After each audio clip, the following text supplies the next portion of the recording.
Hoje teremos o estudo básico da doutrina espírita. E quem irá contribuir com o estudo será nosso amigo Eurípides. Com a palavra, o facilitador. Boa noite a todos. Bem-vindos mais uma vez a esta casa, em mais esta noite, para que refletirmos um pouco mais à luz da doutrina espírita sobre os ensinamentos do Evangelho de Jesus. Desejando também boa noite aos amigos de casa, aos amigos internautas, onde se encontram pelo computador, pelo celular, nos assistindo também. Bom, hoje o tema que nós iremos desenvolver ou dialogar um pouco vai tratar nesse estudo básico da doutrina espírita, nesta apostila que estamos aqui seguindo. Semana passada o Alexandre Moll falou um pouco mais sobre as mesas girantes. Hoje iremos aprofundar um pouco falando da missão especial de Allan Kardec, que foi o codificador da doutrina espírita. Então hoje vamos enfatizar um pouco mais a questão da missão de Allan Kardec. E assim possamos todos identificar um pouquinho também qual o objetivo nosso aqui, qual a necessidade de aqui estarmos nesse processo evolutivo, caminhando rumo à ascensão espiritual, que é o objetivo de todos nós. Identificar no sentido de compreender que todos nós temos uma missão a cumprir, estando aqui hoje encarnado neste corpo, buscando este aprimoramento. Então, falando um pouco sobre Allan Kardec, trazendo esse lume, um pouco esse entendimento, trazendo aqui uma fala de Camille Flammarion, que denominou Kardec sendo o bom senso encarnado. Ele dizia assim que o professor Rivail era um espírito cético, respeitado por toda a classe acadêmica pelo senso crítico e sua imparcialidade, características marcantes de seu caráter firme e resoluto. Temperamento infenso à fantasia, sem instinto poético nem romanesco, todo inclinado ao método, à ordem, à disciplina mental, praticava na palavra escrita e falada a precisão, a nitidez, a simplicidade dentro de um vernáculo perfeito, escoimado de redundâncias. Então, com esta fala de Camille Flammarion, que esteve no tempo de Kardec, também contribuiu muito junto a Kardec, ele vem dizer que Kardec era o bom senso encarnado. E aí, dentro da própria fala de Kardec, ele foi cético nesse sentido, porque ele duvidava, sim, das coisas e fez esse aprofundamento, trazendo o entendimento maior da doutrina. Então, na fala de Kardec, ele diz assim: foi em 1854 que, pela primeira vez, ouvi falar das mesas girantes. Encontrei um dia o magnetizador Senhor Forte, a quem eu conhecia desde muito tempo e que me disse: já sabe da singular propriedade que se acaba de descobrir no magnetismo? Parece que já não são somente as pessoas que se podem magnetizar, mas também as mesas, conseguindo-se que elas girem e caminhem à vontade. E aí Kardec diz assim: é com efeito muito singular, mas, a rigor, isso não me parece radicalmente impossível. Então, ele duvidou de tudo isso no primeiro momento, e a proposta de Kardec foi conhecer melhor tudo isso, foi aprofundar, buscando a compreensão de tudo isso. E dentro disso, dentro da questão das mesas girantes, ele foi compreendendo e assim descortinou toda a codificação espírita com esse desenlace de como que tudo isso funcionava, né? Como que essas mesas giravam, como que o processo ali era feito, que elas traziam as mensagens. E Kardec foi indagar que por trás haveria uma inteligência. Então ele diz assim: algum tempo depois encontrei-me novamente com o Senhor Forte, que me disse: temos uma coisa muito mais extraordinária. Não só se consegue que uma mesa se mova, magnetizando-a, como também que fale. Interrogada, ela responde. E aí Kardec mais ainda duvidou de tudo isso. Como uma mesa pode falar? Como que uma mesa pode assim pensar? Então ele teve essas contradições, ou seja, ele questionou tudo isso. E partindo deste princípio, ele foi indagando até chegar nesse lume de conhecimento que a doutrina nos traz. Então, falando hoje da missão de Kardec, vamos dizer assim, que após 50 anos de preparação acadêmica e moral, Hippolyte Léon Denisard Rivail seria convocado pela espiritualidade para codificar a doutrina espírita. Em 1854, ele ouviu pela primeira vez falar dessas questões das mesas girantes. Rivail, que estudara durante muitos anos o magnetismo, acreditou tratar-se de um fenômeno magnético.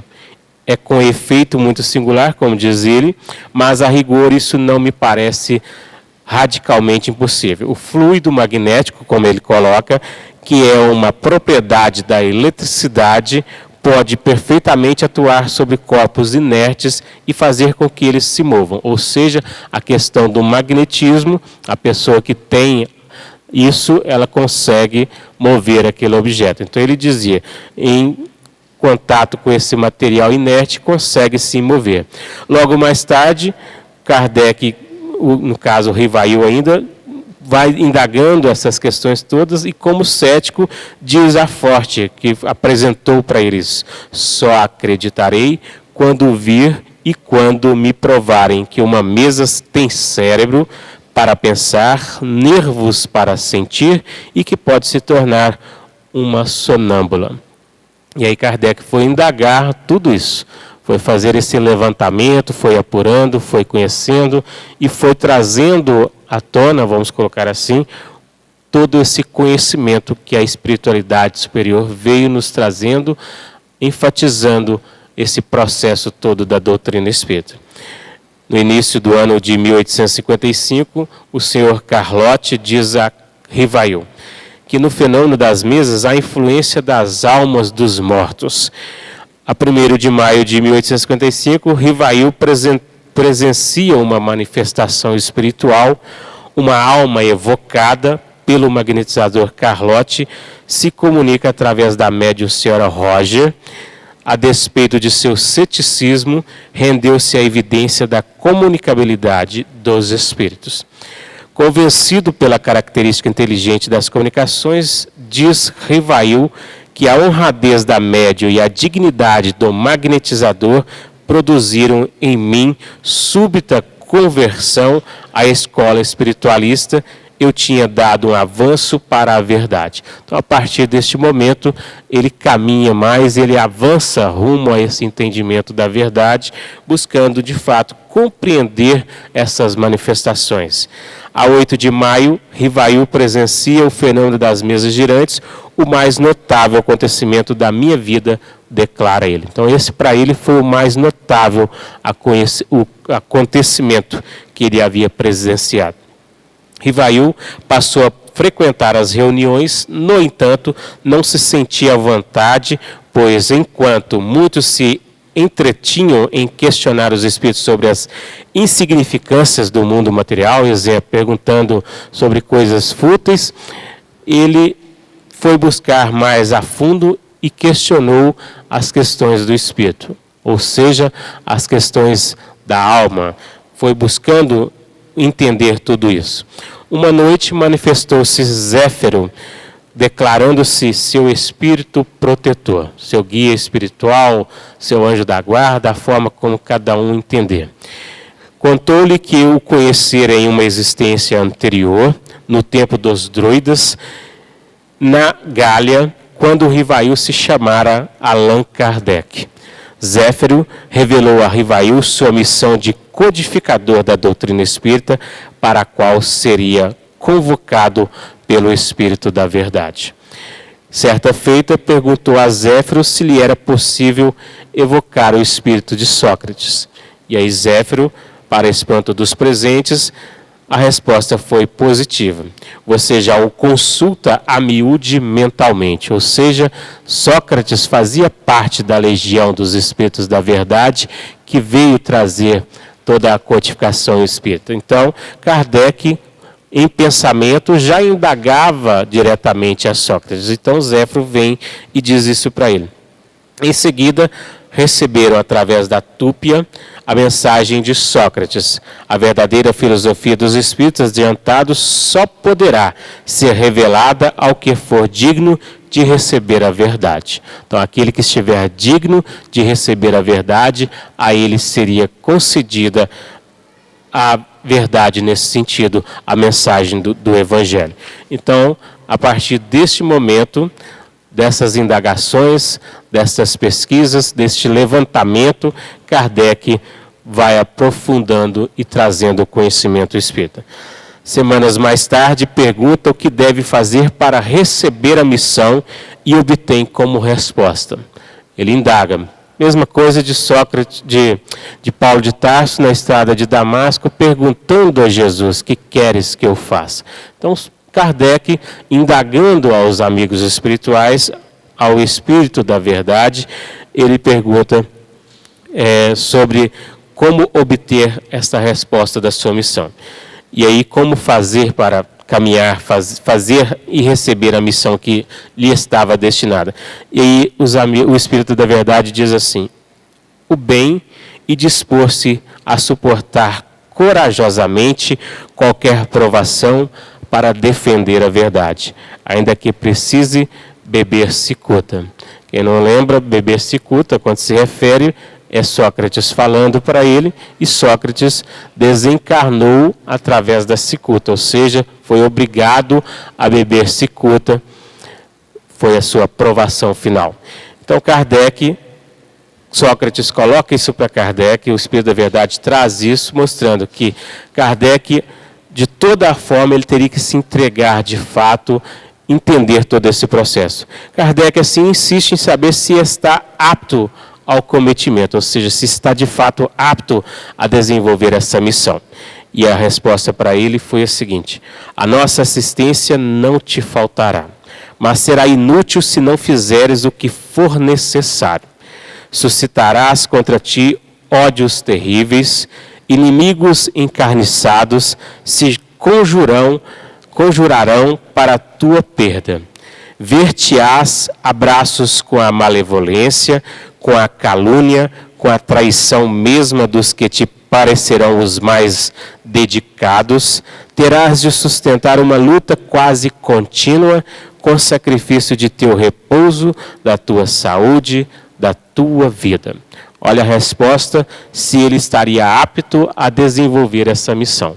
Para todos nós refletir sobre isso e analisar que, conforme coloca aqui, que teremos pessoas que nos odiarão, teremos pessoas que não estarão ao nosso lado, que nos abandonarão, ou seja, nos deixarão de lado. Tudo isso nós estaríamos de lado com a maledicência, com a calúnia, com a traição. Tudo isso também para o nosso entendimento nos nossos tempos de hoje, analisando este nosso caminhar junto ao Cristo, em direção ao Cristo, buscando essa nossa ascensão, ou seja, esse aprimoramento. E aprimoramento nada mais é que burilando essas questões que nos afligem, esses sentimentos todos. Então Kardec simplesmente responde assim: aceito tudo, sem restrição e sem ideia pré-concebida, ou seja, sem algo que seja eu achando que é a minha verdade, ou seja, que algo que eu fale como sendo aquilo que é o correto. Está em tuas mãos a minha vida, dispõe-te do teu servo, ou seja, me coloco a teu dispor. Assim vamos lembrar de Paulo de Tarso, de encontro a Jesus, que queres que eu faça, né? E aí Jesus traz a ele todo esse entendimento dele divulgar a doutrina, ou seja, divulgar o seu evangelho, levar a todos a mensagem cristã. o método para a gente entender como Kardec trouxe tudo isso. O professor Rivail percebeu a futilidade das pessoas que participavam das reuniões, apenas interessadas em divertir-se. Percebeu também que a presença da jovem Caroline Baldin influenciava na qualidade das manifestações. Então ele começou a perceber que as pessoas se reuniam para isso apenas por divertimento, apenas por brincadeiras, e ele foi entendendo o algo mais sério de tudo isso, buscando realmente a compreensão de tudo. Já perceberam então que os espíritos eram apenas as almas dos mortos que não diferiam das almas dos vivos, ou seja, nós não diferimos um do outro, somos todos iguais, conforme vem nos esclarecer no Livro dos Espíritos, se fomos todos criados iguais. E aí diz: fomos todos criados simples e ignorantes, a cada um com a condição de perceber, de entender e de caminhar, buscando essa ascensão, buscando a compreensão de tudo. Então Kardec faz essa indagação. Alguns sérios, outros galhofeiros, uns sábios, outros ignorantes, e que aos consulentes que demonstravam apenas curiosidade, respondiam espíritos pouco evoluídos, também interessados em divertir-se. Quem aqui nunca viu alguém ficar brincando com aquelas garrafas, com algum copo, girando assim, e de repente parava em direção de alguém e ele tinha que falar algo, né?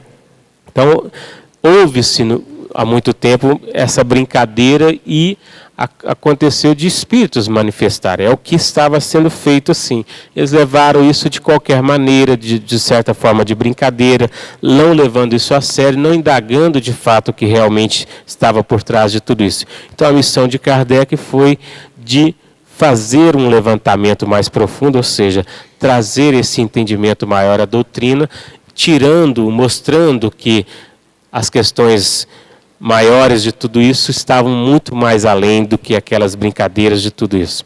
Passou então a reunir-se na casa do senhor Baldin, pois percebia que a serenidade do ambiente e das pessoas facilitava a manifestação dos bons espíritos. Ou seja, passou a ser uma casa como se fosse um centro espírita aqui, com um trabalho mais aprofundado, com pessoas mais compenetradas e não por diversão em qualquer local da cidade ou até mesmo em qualquer esquina, né? Tratava os espíritos como tratava os homens, ou seja, todos iguais, todos da mesma forma.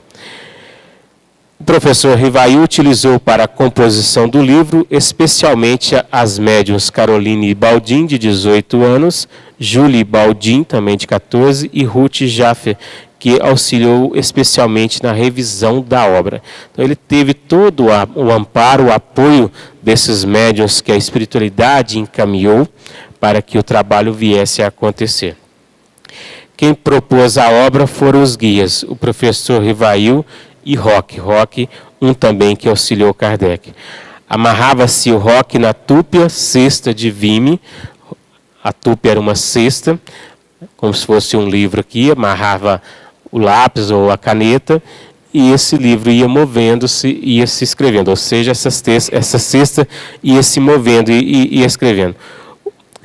Encostávamos alguns dedos no bordo da corbelha, que é essa cesta, o resto era obra dos espíritos, ou seja, a mensagem da forma que vinha, o esclarecimento que vinha, todo ele obra dos espíritos.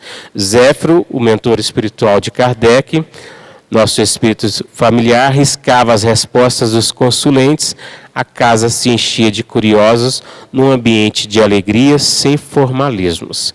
Certo dia, o professor propôs que a sessão seria aberta à hora certa, iniciada com uma prece e teria recolhimento respeitoso para merecer a presença de espíritos adiantados.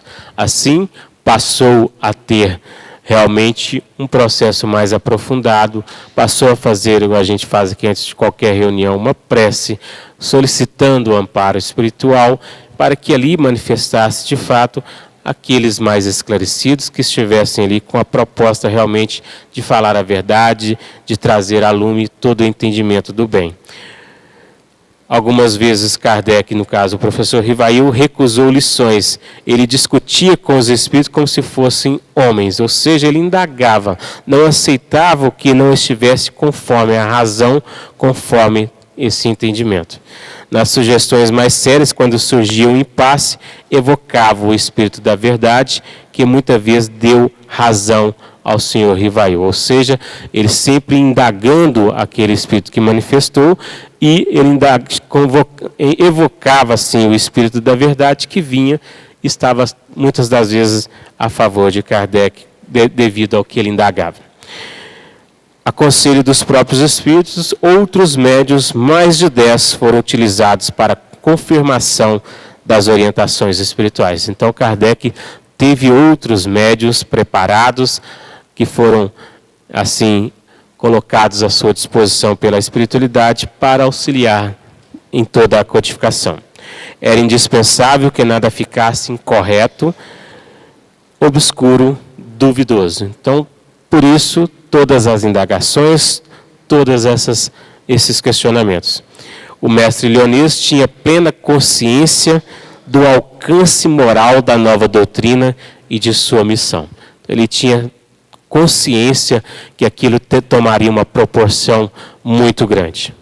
Observar, comparar e julgar. Essa é a regra que constantemente segui, afirma Kardec, a 18 de abril, no lançamento da primeira obra, que foi 18 de abril de 1857, o primeiro livro dos Espíritos lançado com 501 perguntas. Então, observar, comparar, julgar, essa era a regra que ele utilizava. Isso para todos nós também, quando Jesus nos convida a refletir que nós não devemos sair acreditando em todos os espíritos, porque nem todos estão com a verdade, né? Se a gente sair indagando porque falou tal coisa, vamos dar exemplo aqui das pessoas que jogam cartas, né?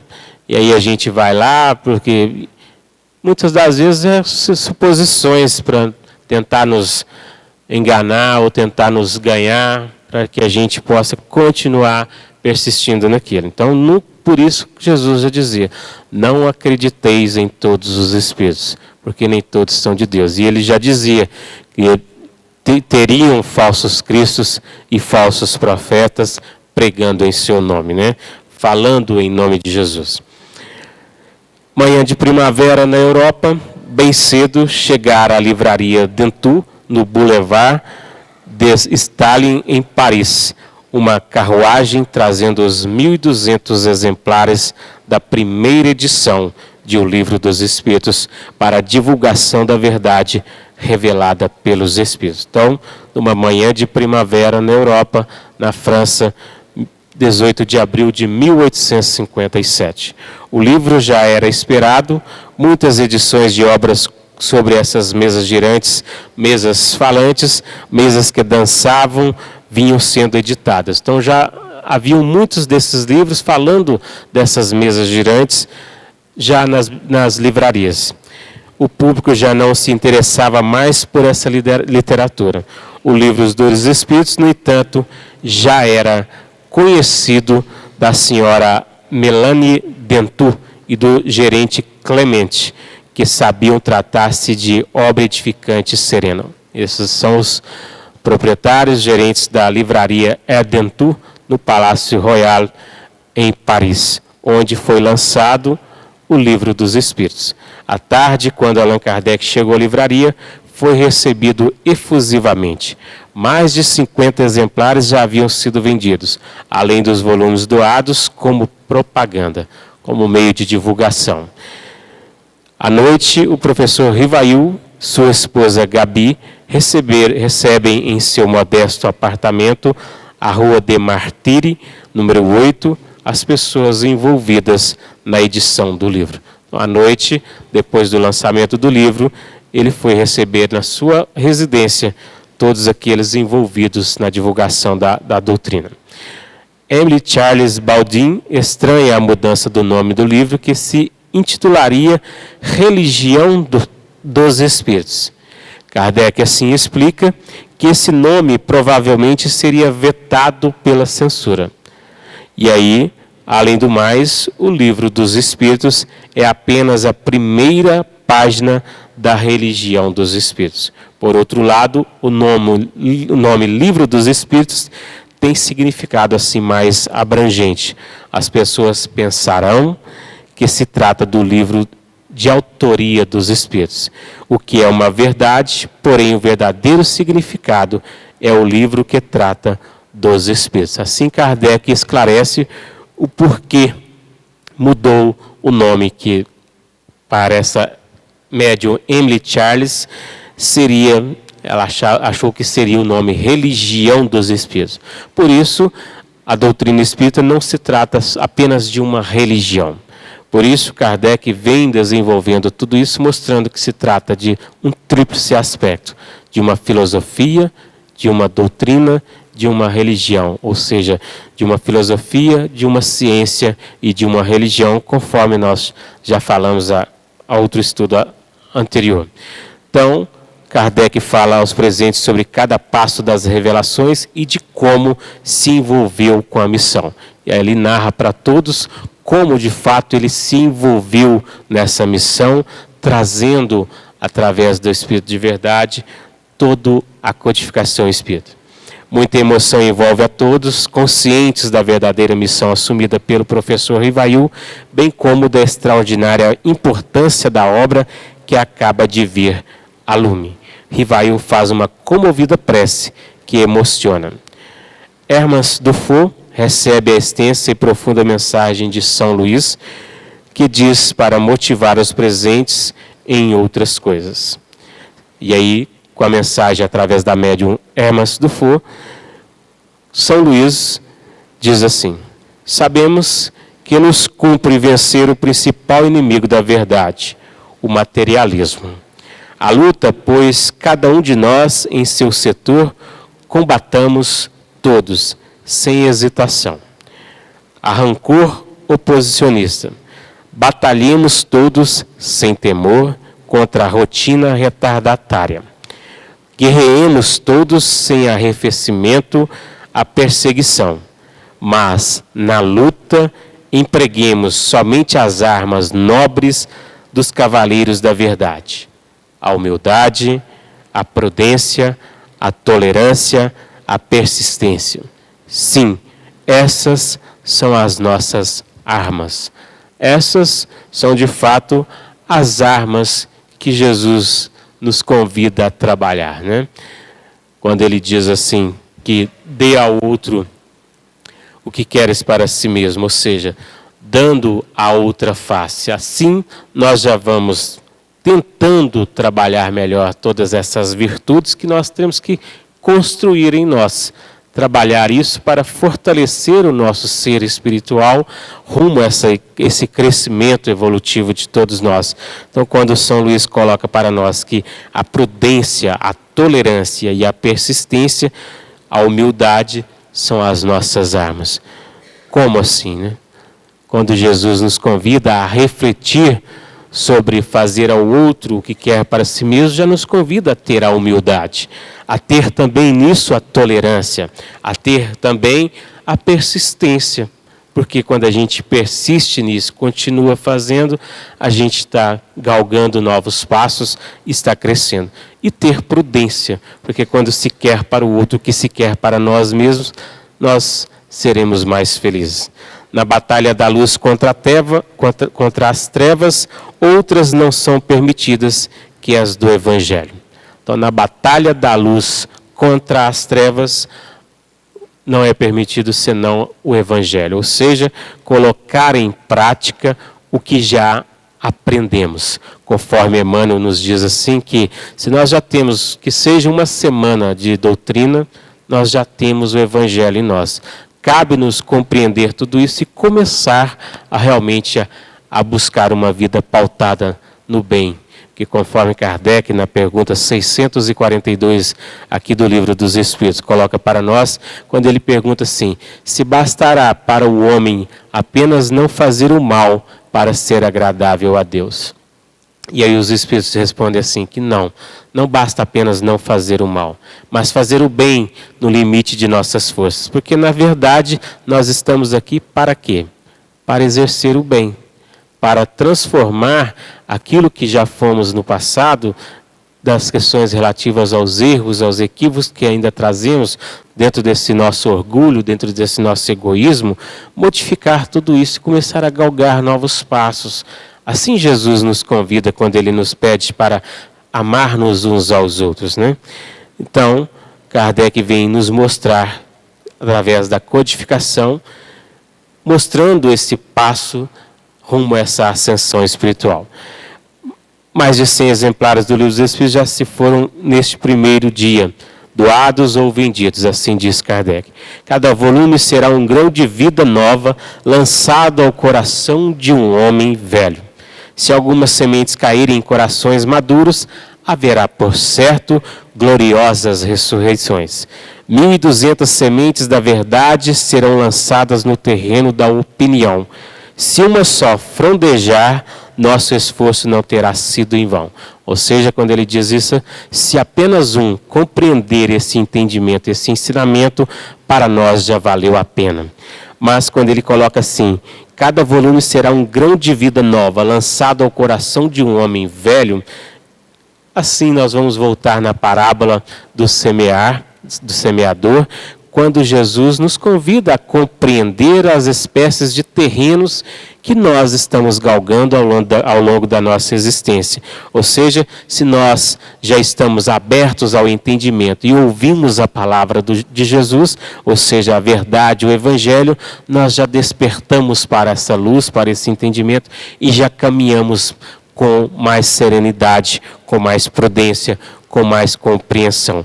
Então, se algumas sementes caírem em corações maduros, haverá, por certo, gloriosas ressurreições. Quando ele coloca ressurreições, gloriosos despertamentos, gloriosos amadurecimentos, ou seja, muitos terão entendido a mensagem. O Livro dos Espíritos constitui-se no mais excelente repertório de ensinamentos sobre a existência e a natureza dos espíritos e suas relações com o mundo corpóreo.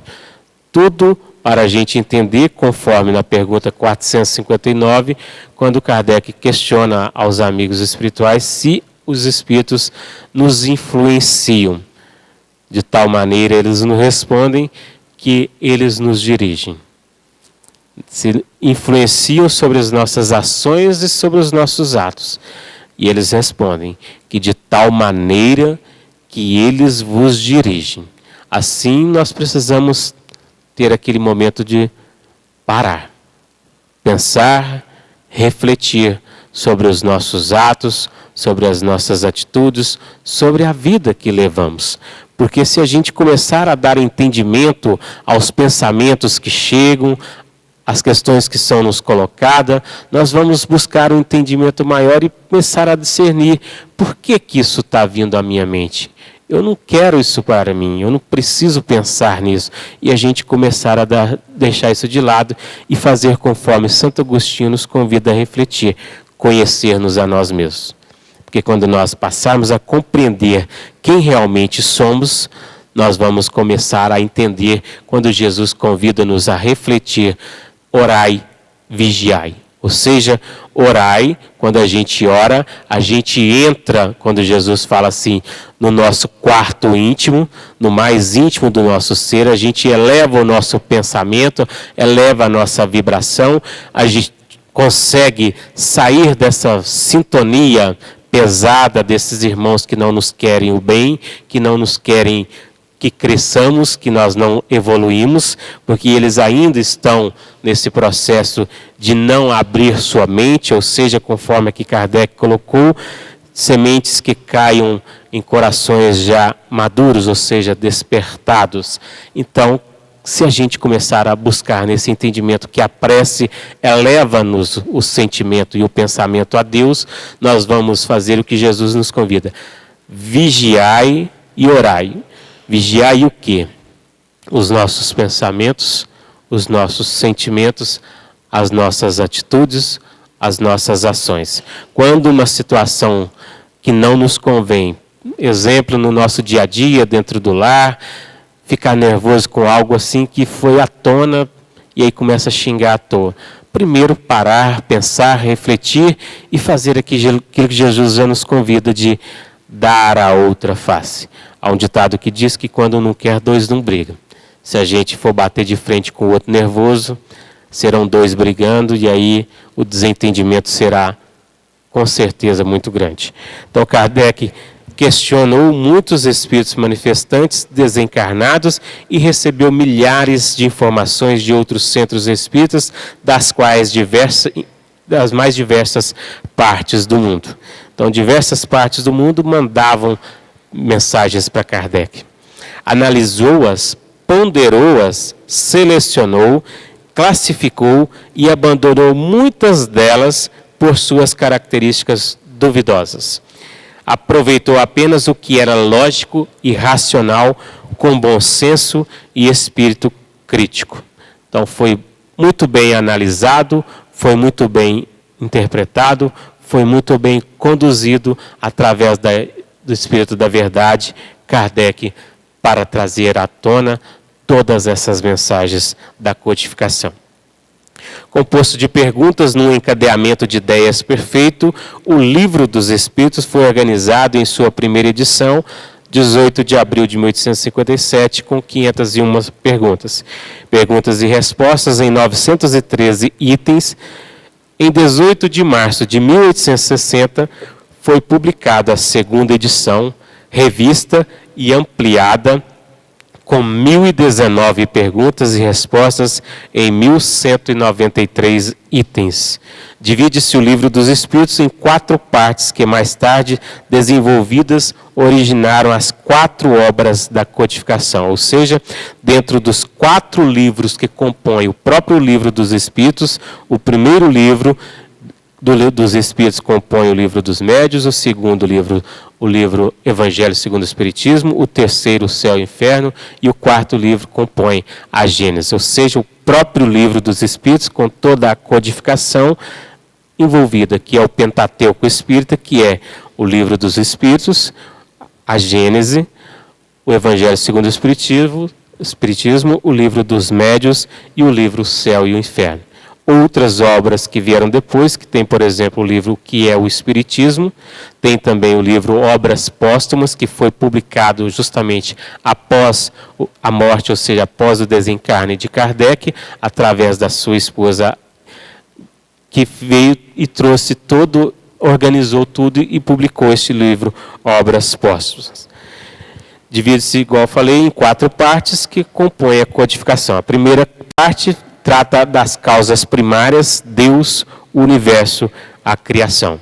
A segunda parte, do mundo dos espíritos, origem e natureza dos espíritos, encarnação e desencarnação, pluralidade das existências, emancipação da alma e a influência dos espíritos sobre os encarnados. Na terceira parte, vai falar das leis morais, da lei divina ou natural, das leis de adoração, do trabalho, de reprodução, de conservação, de destruição, da lei de sociedade, da lei de progresso, da lei de igualdade, de liberdade, também da lei de justiça, da lei de amor e caridade, da perfeição moral. E a quarta parte do livro fala das esperanças e das consolações, das penas e gozos terrenos, das penas e gozos futuros, falando do paraíso, inferno e purgatório, mostrando tudo isso que está tudo em nós, na nossa consciência, conforme na pergunta 621. Onde está escrita a lei de Deus?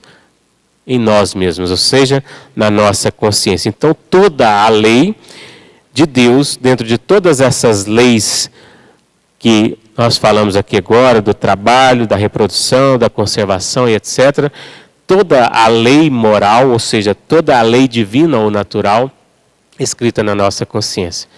Por isso, nós vamos entender que nós não vamos esconder nada de ninguém, porque nós não vamos esconder de nós mesmos. Ou seja, quando nós transportar, ou seja, retornar ao mundo espiritual, seremos nós mesmos.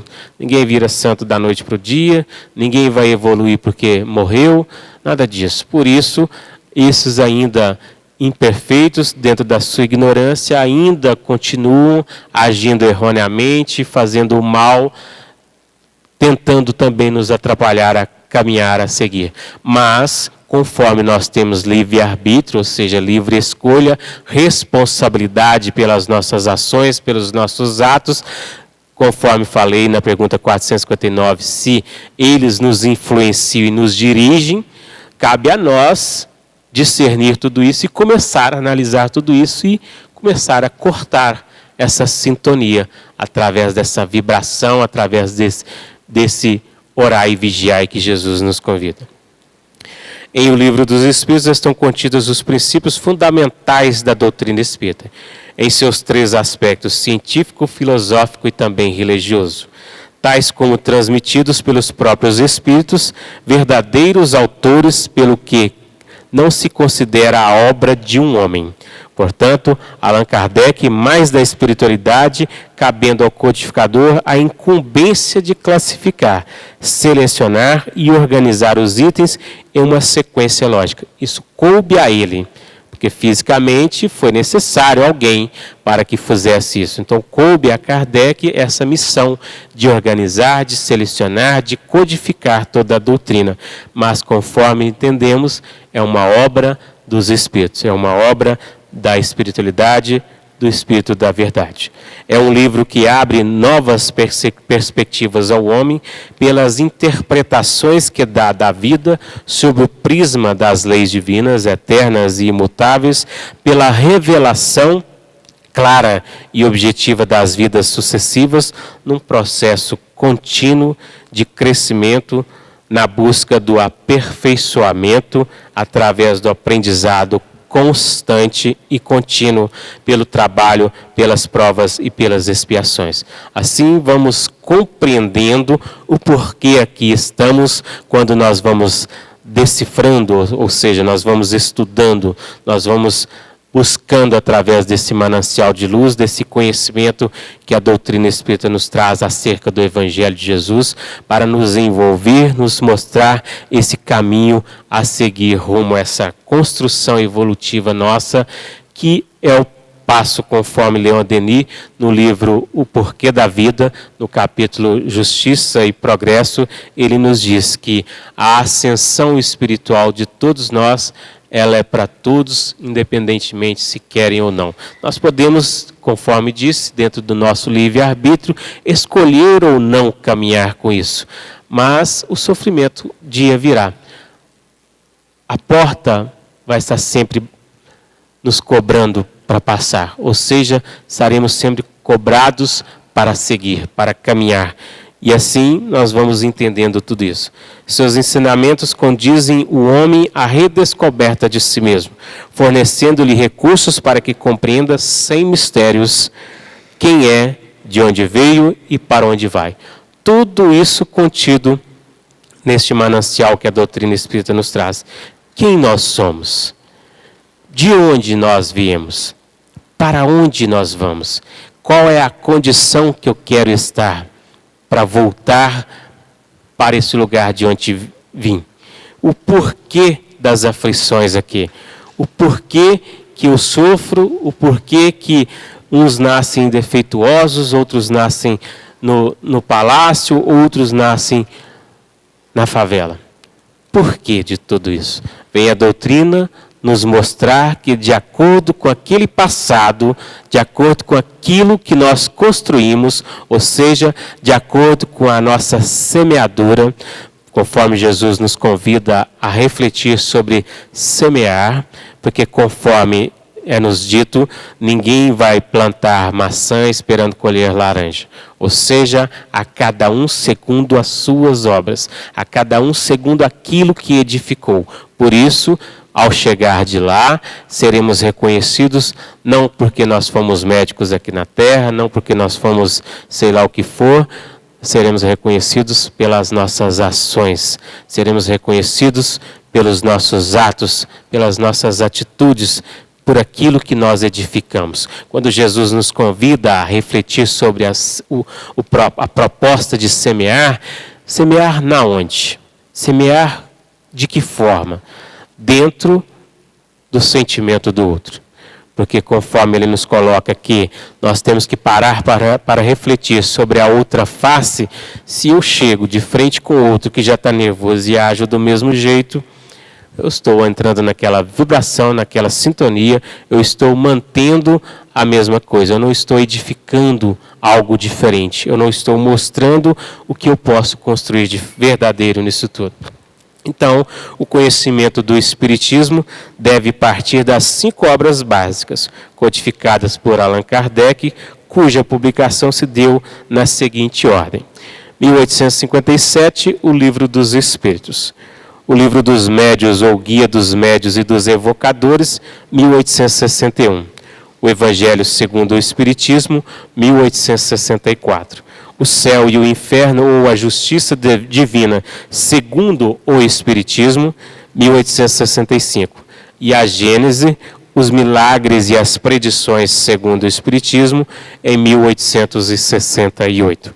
O Livro dos Espíritos, assim, resume toda a doutrina, enquanto os demais se dedicam a assuntos especializados, oriundos assim da necessidade de desdobramento de cada uma das partes do Livro dos Espíritos. Conforme eu falei, a primeira parte é o Livro dos Médios, a segunda parte é o livro do Evangelho segundo o Espiritismo, a terceira parte o livro Céu e o Inferno, e a quarta parte do Livro dos Espíritos contém a Gênesis e as Predições. Então, o Livro dos Médios tem sua fonte na segunda parte do Livro dos Espíritos. Trata da parte experimental da doutrina. Trata do gênero de todas as manifestações, trazendo assim todo esse esclarecimento acerca das mesas girantes, acerca de como começou todas as manifestações. Trata do gênero de todas as manifestações, da educação, da mediunidade, das dificuldades e tropeços que ocorrem na prática do Espiritismo, ou seja, nos mostrando, nos educando, nos trabalhando para que possamos desenvolver cada um a sua mediunidade de acordo com aquilo que possui, dentro de uma educação adequada, dentro de um processo certo, e não saindo fazendo da forma como nós queremos, mas da forma como Kardec traz, esclarecendo tudo isso. O Evangelho segundo o Espiritismo é decorrência da terceira parte do Livro dos Espíritos. Seu conteúdo sintetiza as explicações das máximas morais do Cristo em concordância com o Espiritismo e suas aplicações às diversas circunstâncias da vida. Por isso, no Evangelho segundo o Espiritismo, consta falando para nós que fora da caridade não há salvação. Ali vem nos mostrar todo o contexto, todo o entendimento acerca da moralidade dos espíritos, acerca de nós mesmos, acerca da compreensão para que nós possamos caminhar, seguir, buscando essa ascensão, buscando esse processo evolutivo nosso. Algumas perguntas que Kardec indagou sobre a sua missão. Em 12 de junho de 1856, pela mediunidade da senhorita Aline, o professor Rivail dirige-se ao Espírito da Verdade com a intenção de obter mais informações acerca da missão que alguns espíritos já lhe haviam apontado. Missionário, chefe da nova doutrina, estabeleceu-se então o diálogo que segue. Pergunta: a verdade. Bom Espírito, eu desejaria saber o que pensas da missão que alguns espíritos me assinalam. Dize-me, pois, peço-te, se é uma prova para o meu amor próprio, tenho, como sabes, o maior desejo de contribuir para a propagação da verdade, mas do papel de simples trabalhador ao de missionário-chefe. A distância é grande e não percebo o que possa justificar em mim graça tal, de preferência a tantos outros que possuem talento e qualidades de que não dispõem. Assim ele indagava o amigo da verdade, o Espírito da Verdade, colocando às vezes outros até em condições melhores do que ele. E aí a resposta foi a seguinte: confirmo o que te foi dito, mas recomendo-te muita discrição. Se queres sair-te bem, tomarás mais tarde conhecimento de coisas que te explicarão o que ora te surpreende. Não esqueças que podes triunfar, como também podes falir. Então, a todos nós, nesse nosso processo evolutivo, nós todos estamos nessa mesma condição de, às vezes, triunfar, mas também de falir, seguindo ou não dentro daquilo que nos condiz, dentro daquilo que nos convém, buscando através do nosso livre-arbítrio, quando nós compreendemos tudo isso. Neste último caso, outro te substituiria, porquanto os desígnios de Deus não assentam na cabeça de um homem. Nunca, pois, fales da tua missão. Seria a maneira de a fazeres malograr-se. Ela somente pode justificar-se pela obra realizada e tu ainda não fizestes nada. Se a cumprirdes, os homens saberão reconhecê-lo, cedo ou tarde, visto que pelos frutos é que se verifica a qualidade da árvore. Então, a todos nós, conforme segundo as nossas obras, é pelo fruto que seremos reconhecidos. Ou seja, a árvore somos nós, o fruto, as nossas obras, ou seja, o fruto, as nossas ações. Então, Kardec fazendo essa indagação para, de fato, saber da sua missão, da sua busca de poder contribuir, de poder auxiliar, ele vem nos mostrar esse passo através da sua missão, que também todos nós estamos aqui buscando esse ensejo de caminhar, de seguir, de entender qual é o nosso objetivo, qual é a nossa missão no sentido de aqui estarmos. Quando Paulo indaga a Jesus o que queres que eu faça, se a gente for lembrar também de outra passagem do Evangelho de Jesus com a mulher pecadora, quando ele diz assim para ela, se ninguém te condenou, eu também não te condeno, vá e não peques mais. Se a gente for analisar esse nosso momento evolutivo de aqui estarmos buscando essa ascensão rumo a esse crescimento espiritual de todos nós, estamos todos hoje, e a doutrina coloca muito bem isso, tendo talvez a última oportunidade reencarnatória de aqui estarmos buscando essa melhoria espiritual nossa, essa ascensão, fazendo aquilo que Pedro já nos dizia na sua primeira epístola, quando ele dizia assim, o amor cobre a multidão de pecados, ou seja, Cristo, quando nos convida a fazer pelo outro que se quer para nós mesmos, a amar-nos uns aos outros, ele vem justamente nos mostrar esse caminho, que para nós crescermos, nós temos que crescermos melhorando uns com os outros, porque ninguém, conforme Jesus próprio coloca, vai chegar aqui no altar e vai querer deixar a sua oferenda e querer caminhar, porque ali ele já diz assim, antes de trazer a sua oferenda, volte lá e reconcilie com o teu adversário, ou seja, volte lá e reajuste seu caminho, há algo que precisa ser corrigido, há algo que você ainda não trabalhou, há algo que você precisa repensar sobre valores, sobre os comportamentos, sobre as questões que você tem feito. Então, quando Santo Agostinho vem nos convidar a essa reflexão de conhecer-nos a nós mesmos, justamente mostrando que se a gente se conhece, se a gente não vai querer ser apedrejado, nós também não teremos a condição de querer apedrejar o outro, ou seja, sempre pensando no bem de todos e no bem de nós mesmos. Então, para a gente entender todo esse processo, a missão que Kardec nos trouxe, dentro dessa codificação espírita, nós vamos buscando, através desse entendimento que a doutrina nos traz, sobre quem somos, de onde viemos, o porquê aqui estamos, porquê nascemos nessa família, qual o nosso objetivo diante dessa família, ou seja, qual a nossa, vamos dizer, missão junto a essas pessoas que nos envolvem, que estão à nossa volta, qual o nosso papel. Por exemplo, qual é o papel do pai, da mãe, da família, do irmão? Qual é o nosso papel diante de todos, né? Quando Jesus nos convida a refletir sobre isso, buscar esse entendimento. Então, nós agradecemos a todos, nosso tempo já foi se esgotando. Na próxima semana, daremos continuidade aqui ao estudo, estudo básico da doutrina espírita. Iremos entrar no roteiro 3, que vamos falar sobre a metodologia e critérios utilizados na codificação espírita.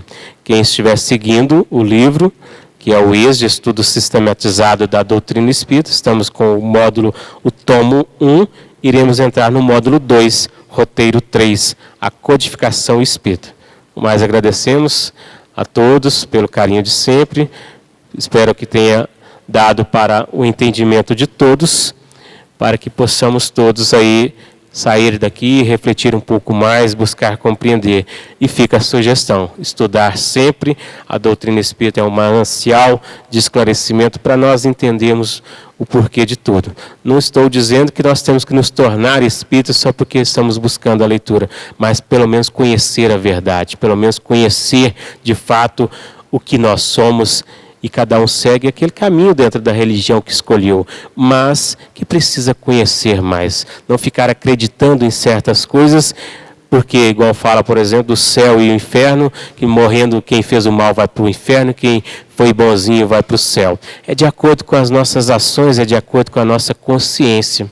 A doutrina traz isso para nós. Então, o céu e o inferno é um estado de consciência. Se nós já aqui no mundo do plano físico já estamos desenvolvendo ações ruins, negativas, nós já estamos vivendo esse inferno. Se nós já estamos buscando amor, buscando fraternidade, vivendo as coisas no bem, nós já estamos nesse estado de consciência de céu, ou seja, de paz, de harmonia. Por isso, Jesus já dizia que a felicidade não é deste mundo. Porque como a gente pode ser feliz se a gente não entendeu o processo da vida, desse aperfeiçoamento que nos condiz de buscar, de fortalecer, de construir a harmonia, a paz, de ter esse equilíbrio. Como nós podemos buscar tudo isso? Vamos estudar um pouquinho mais, vamos nos fortalecer nessa construção que nós temos dentro desse manancial de luz que a doutrina nos traz acerca do Evangelho de Jesus. Obrigado a todos, um bom retorno aos seus lares e uma boa noite.